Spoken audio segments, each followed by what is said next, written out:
महिलाओं में पीरियड के दौरान दर्द रहना एक कॉमन प्रॉब्लम देखने को मिल रही है।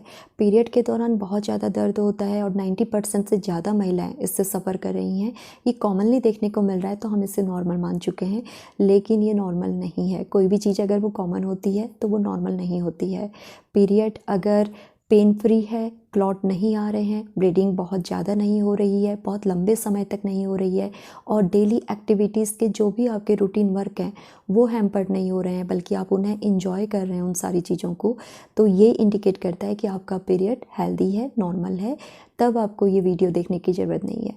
लेकिन अगर इनमें से कोई भी एक क्राइटेरिया आपसे मैच कर रहा है कि आपका पेन भी होता है, ब्लीडिंग भी ज़्यादा है, क्लॉट भी निकलते हैं, लंबे समय तक होता है, साथ में आपकी डेली एक्टिविटीज़ जो हैं वो हैम्पर्ड हो जाती हैं, आप बेड में बैठ जाती हैं, तो ये वीडियो आपको ज़रूर मदद करेगा। नमस्कार, मैं डॉक्टर हेमलता गोस्वामी और अपने इस चैनल पर बात करती हूँ कुछ ऐसे ही डाइट और नेचुरल टिप्स की कि बिना मेडिसिन भी आप अपनी डिजीज़ेस और अपने सिम्टम्स पर आराम पा सकें। तो आज हम बात कर रहे हैं महिलाओं की।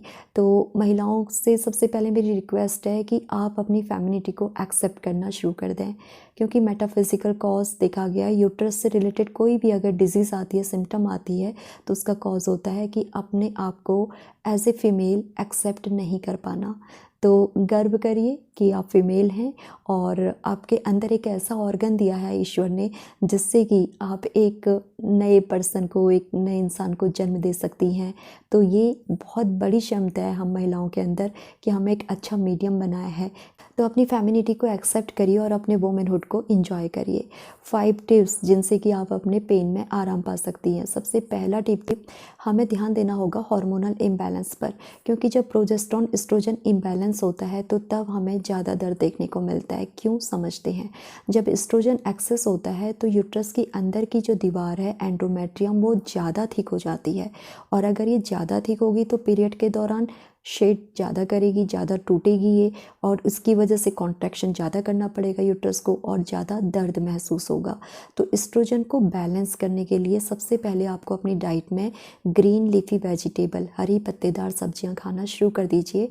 दिन में एक ना एक मील में ज़रूर आप ये सब्जियां रखिए, क्योंकि इनका काम क्या होता है, जैसे आप ब्रोकली ले रहे हैं, कैबेज ले रहे हैं या फिर कोई भी मूली के पत्ते, लाई कुछ भी ले रहे हैं, तो ये लीवर में जाकर के जो एक्सेस एस्ट्रोजन होता है इसको अपने साथ बाइंड करके स्टूल के द्वारा इससे एक्सक्रीट आउट कर देती है।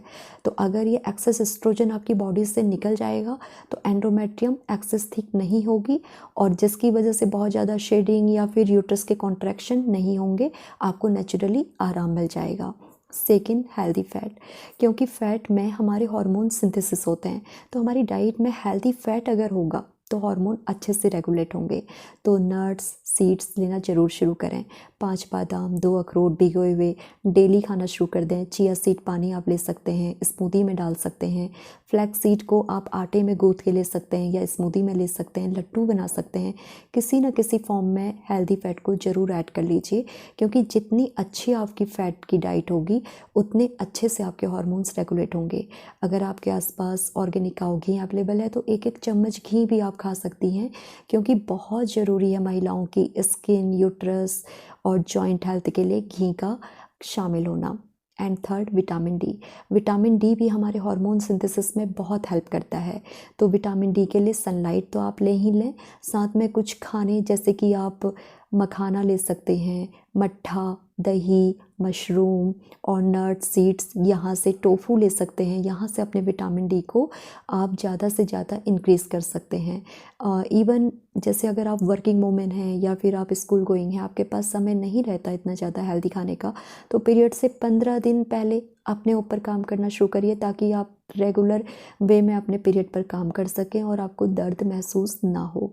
एंड फोर्थ, आयरन पर आपको ध्यान देना है, क्योंकि आपका आयरन का लेवल जितना अच्छा रहेगा आपका हीमोग्लोबिन मेंटेन रहेगा, और अगर हीमोग्लोबिन मेंटेन रहेगा तो पीरियड के दौरान बहुत ज़्यादा वीकनेस या चिलीनेस या फिर ब्लोटिंग, एसिडिटी, जो इस तरीके के सिम्टम आते हैं उनमें भी आपको आराम मिल जाएगा। तो हीमोग्लोबिन को बढ़ाने के लिए, आयरन को बढ़ाने के लिए आपको ग्रीन लीफी वेजिटेबल तो लेनी ही है, साथ में आप चुकंदर, गाजर या फिर fruits vitamin C rich fruit ये इंक्लूड कर सकते हैं, जिससे कि आपका आयरन का लेवल अच्छा रहे और पीरियड के दौरान जो आपको वीकनेस या चक्कर से आ रहे होते हैं या बहुत ज़्यादा ब्लीडिंग भी हो रही होती है तो वो भी कंट्रोल हो जाती है। तो आयरन रिच फूड भी ज़रूर लेना शुरू करें। फिफ्थ है मैग्नीशियम। मैग्नीशियम आपको पीरियड के क्रैम्प में तो आराम देता ही है, साथ में प्री मेंस्ट्रुअल सिंड्रोम में भी आपको आराम दे देता है।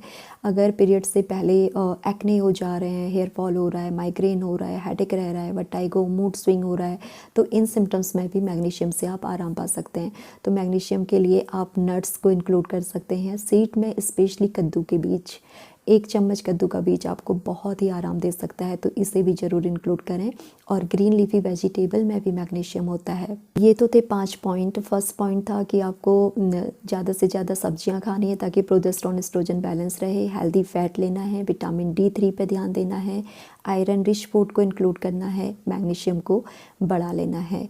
अब जो बोनस टिप है वो है कि पीरियड के दौरान आप क्या कर सकते हैं, आप पेन किलर को अवॉइड करिए, क्योंकि पेन किलर आपको अननेसेसरी कॉम्प्लिकेशन देगी लॉन्ग टर्म में।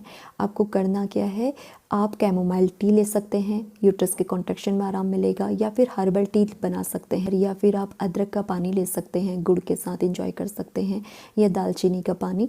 लेकिन जो भी चीज़ें ले रहे हैं आप मेडिसिन की तरह लीजिएगा, कम क्वांटिटी में लें और उसे इंजॉय करें। साथ में जो आपको अवॉइड करना है वो है मार्केट के package food, process food, bakery के फूड आइटम, जितने भी क्रीम डले हुए हैं, ये हार्मोनल इम्बैलेंस का बहुत ही इंपॉर्टेंट कॉज है। इन्हें अवॉइड करें, ज़्यादा शुगर ना लें। अगर शुगर की क्रेविंग हो रही है तो आप नेचुरली ड्राई फ्रूट या कोई फ्रूट खाकर या फिर आप डेट्स खा करके वहाँ से अपनी शुगर की क्रेविंग को कंट्रोल कर सकते हैं। तो उम्मीद है कि ये 5 टिप्स पर आप काम करके अपने पीरियड को ज़रूर इंजॉय करने वाली हैं। अगर ये वीडियो आपको अच्छा लगा तो कमेंट करके मुझे ज़रूर बताइएगा। धन्यवाद।